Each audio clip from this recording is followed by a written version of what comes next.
Uyabona, when it comes to time planning and management, accountability and professionalism, ungaphika nokuthi ukhuzani udlala umculo wamabhinqa noma mhlambe kubantu ababizwa ngamaqaba noma isikole sikho.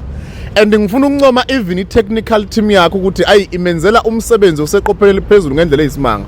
Ngeke uzwe kumculo wakho ukuthi ngoba ezokhipha iCD nje ngazi bathi nengoma ezu21 thiwa sekube nama glitches noma sekwenzakaleni enye ingoma iphindaphindekile abanye bayi-uploada noma kwenzakalani enye ayivela ku-Apple Music enye ivela ku-Spotify ku-YouTube sekuneyinkinga lutho i-level of professionalism is on another level.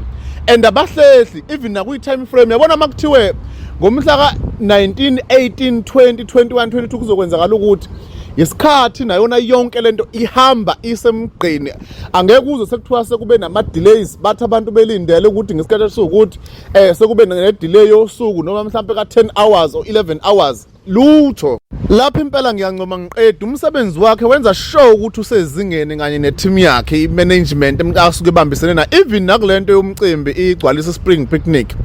Angeke uze sekuthiwa kunama-artist angakhokhelwanga kunama-inconveniences sekwenziwa ukopo noma mhlampe khona lapho sekuhlanganiswe khona kwenziwa ukufefe ngandlela thizeni kwaphoqa la kwabhalansiswa kwapheshwa la ngapha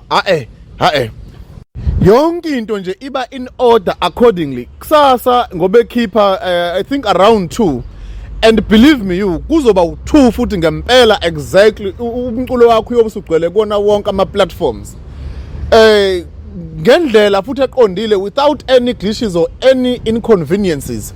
Yonke into ihamba ngeorder yakhona nje kuyamanagewa what hayi bafethu lapho number 1.